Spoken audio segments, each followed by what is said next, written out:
Ó, tá, boa tarde, seja bem-vindo. Boa tarde, Douglas. Boa tarde a todos que nos acompanham de casa. Uma alegria estar aqui na segunda-feira.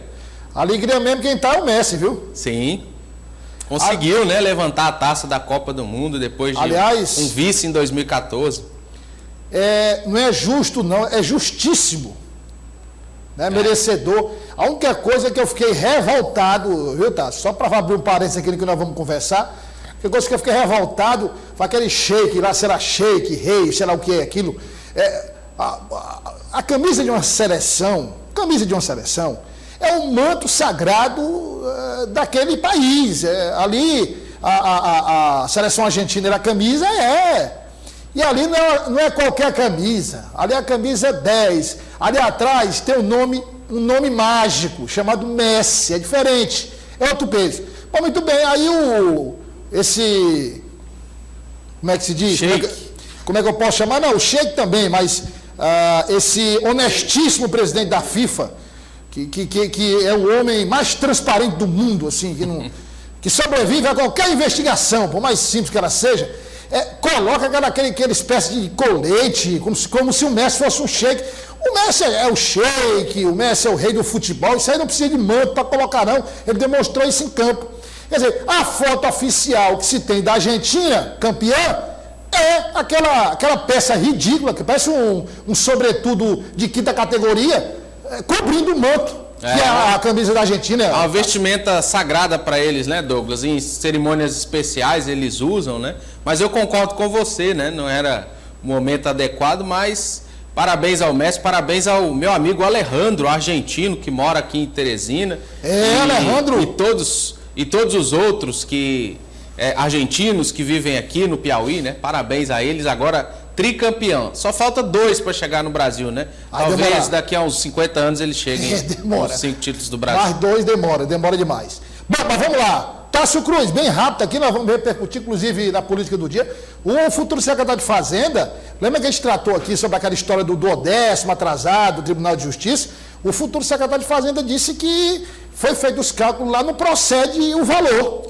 De 40 milhões para 7 bilhões tem uma diferença grande, né? Ele disse que não procede não, 7 bilhões... Alguma conta dessa aí não está batendo. Eu fiquei pensando, quando você falou 2003, 2004, eu falei, isso tudo?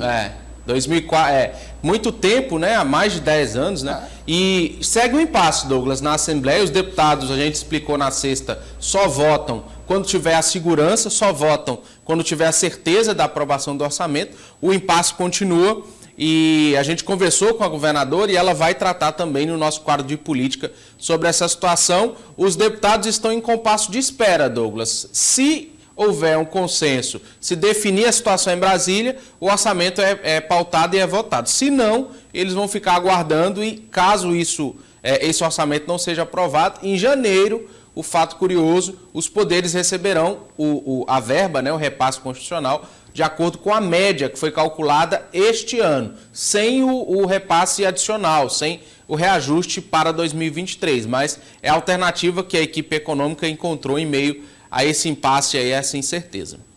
Entrar no assunto só para finalizar.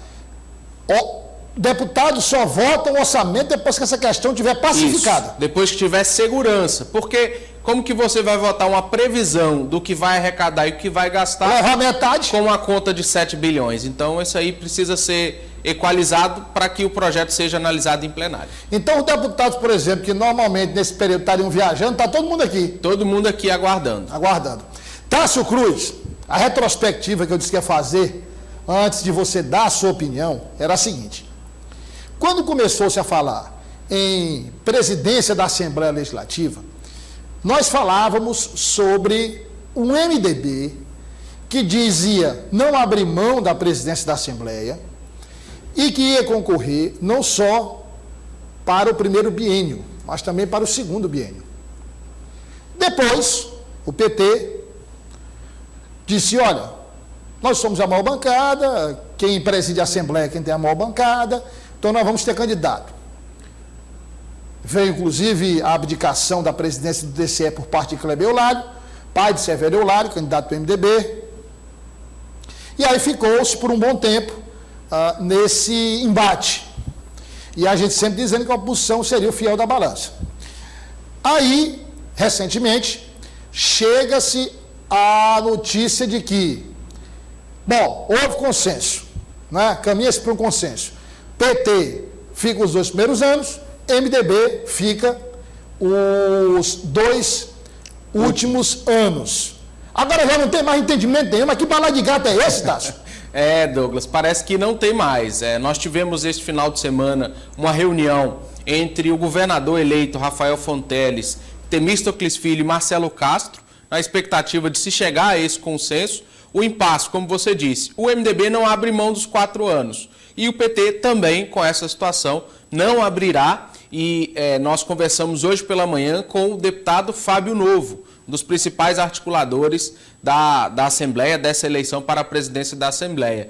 E ele disse, Douglas, deixou bem claro, cresce dentro do PT a possibilidade de que o partido dispute tanto para esse biênio quanto para o próximo. E mais importante, ele revelou que o PT, que o candidato Franzé, já teria os votos suficientes para vencer Severo Eulálio, ou seja, joga uma pá de cal no acordo que poderia ocorrer entre os 2 partidos e estremece a base aliada a uma semana, praticamente, a 2 semanas da posse do governador eleito Rafael Fonteles. Vamos ouvir o que disse o deputado Fábio Novo do PT. Eu sempre defendi que nós pudéssemos trabalhar o consenso, onde nós tivéssemos 2 anos para o PT, 2 anos para o MDB. Só que uma eleição como essa, ela existe times. Às vezes você perde o tempo. Então, o tempo todo o PT disse que gostaria que nós tivéssemos um consenso. Acho que atrasou um pouco as definições dentro do próprio MDB, que primeiro lançou um candidato, depois retirou, lançou um segundo candidato. E insistiu sempre, através das suas lideranças, publicamente falando que gostariam que eles tivessem os 4 anos na Assembleia. E sempre o PT dizendo que gostaria que isso fosse dividido. Então, o PT percebeu que não havia avançado nessas negociações e começou a trabalhar a sua estratégia. Então, isso tem fortalecido dentro do PT, que já buscou votos, unificou sua bancada, que é a maior de 12, já tem também votos da oposição, que garantiria a vitória do nosso candidato Franzé. Então, eu acho que ainda é tempo de conversar, vamos continuar insistindo, mas essa tese cresceu dentro do partido. Não porque o partido não quisesse, porque lá atrás o PT buscou muito isso, só que sempre recebeu negativas do MDB. Mas eu sempre defendo que a gente deva tentar buscar o entendimento. Se não houver o entendimento, vai acontecer o que aconteceu lá na minha eleição em 2015. Não houve entendimento, fomos disputar com outro partido da base do governo. Se isso vier a acontecer, não acredito que terá prejuízos. Uma coisa é o parlamento, outra coisa é o governo. Ele disse, passou o time, né, o tempo, enfim, do entendimento, não foi, ninguém ficou atento a esse tempo. Aí cresceu, segundo ele, dentro do PT, essa história de que o partido agora vai lançar candidato, vai lançar no outro biênio também, o que o MDB pensava antes, mas ao mesmo tempo o deputado Fábio Novo diz, olha, mas sempre há espaço para consenso. Vai ter consenso? Você acha que pode haver consenso ainda diante do que foi posto agora pelo deputado Fábio Novo? O deputado falou em time, né, Douglas? Foi. E no time atual, no cenário atual, é muito pouco provável que exista esse consenso. Uma reunião ocorrerá hoje entre Temístocles e Marcelo Castro para discutir essa situação. O cenário, Douglas, a gente precisa explicar para o amigo de casa o porquê da briga pela presidência da Assembleia. Não é só a cadeira, não é só a ordenação do orçamento que a Assembleia tem. Os partidos estão pensando, Douglas, em 2026, né? Imagine o próximo presidente que assumiu o biênio 25-26 será o presidente durante a eleição para o governo do estado em 2026. Então o MDB poderia ter a presidência da Assembleia, a vice-governadoria, que é de Temístocles Filho, e quem sabe até mesmo a prefeitura de Teresina, que é o maior orçamento do estado. Ou seja, o cenário para 2026 muda completamente de patamar com essa possível eleição. Então os partidos também estão calculando esta situação. E outro ponto interessante, pelo que nós apuramos de bastidor, Douglas, o PT já teria, Franzé já teria 15 votos certos. e ainda vários deputados da oposição que sinalizaram apoio a ele. Diante dessa votação, dessa vitória próxima, se desenhou um outro cenário, né? Então o PT hoje, pelo que eu conversei com um petista em bastidor, ele não precisa fazer acordo, né, com o MDB, se ele já tem a eleição ganha. Né? E outro ponto que essa fonte me disse que eu acho muito interessante. Ele disse o seguinte: não se faz uma eleição pensando em outra. Como que nós vamos fazer a eleição da mesa agora, pensando na eleição de 2025, né, que é quando vai ser votado o segundo biênio, né? Então não se faz um acordo pensando em outro, e por isso essa ala do PT ganhou muita força de não fazer o acordo, de ir para o voto e, se vencer, disputar também em 2025, ou seja, a possibilidade de acordo vai se esvaindo, vai se acabando, mas, como disse o deputado Fábio Novo, e a tendência agora, após a eleição, né, que ainda vai chegar em fevereiro, é tentar apaziguar, para que essa eleição não deixe máculas, não deixe rusgas entre a base e a oposição, já pensando também em uma base governista na Assembleia. Essa história de fazer uma eleição pensando em outra, isso é bobagem. Isso é bobagem. Isso aí a classe política é a seguinte, vou ser muito sincero aqui, entendeu?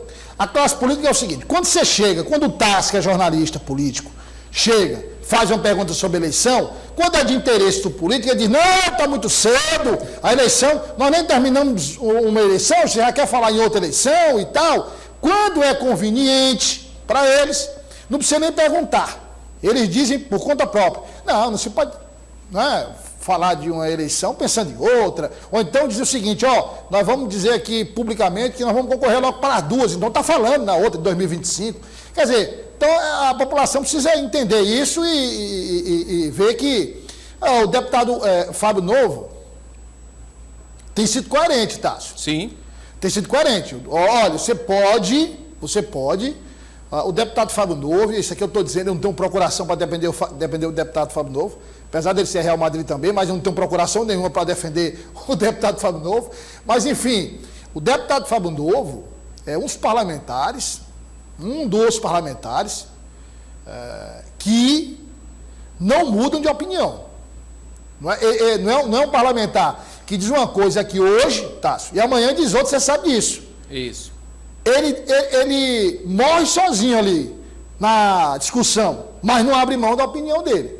Você vê que mesmo nesse crescimento da ala petista que defende a disputa nos dois biênios, ele diz: mas sempre há espaço para uma conversa, para um acordo, na tentativa de resolver o problema, enfim. A questão é, para a gente encerrar este assunto, isso pode terminar em alguma aresta que prejudique o funcionamento da base do governo, Tássio Cruz? Eu acho pouco provável pelo momento, Douglas. É um momento de um governo muito estável, né, que se inicia, mas eu não sei se essa aresta não vai ser aparada até 2026. Eu acho que pode sim render algumas rusgas ali, mas não para esse momento, mas para uma situação futura. E a gente já viu essa história recente, normalmente não acaba muito bem, não. Quer dizer, você está dizendo o seguinte: pode não ser agora, isso, mas agora é uma semente plantada que ela pode dar o fruto lá não é isso? 2026. Política do dia, Tássio Cruz. Vamos falar de PEC da transição, Douglas. Ontem o ministro Gilmar Mendes, com uma canetada, confirmou que o Auxílio Brasil está fora do teto de gastos, uma decisão que favorece ao governo eleito de Lula, e a deputada Rejane fez uma análise e um prognóstico. Segundo ela, Douglas, vai ser no mínimo 9-1 para a base governista na votação da PEC da transição.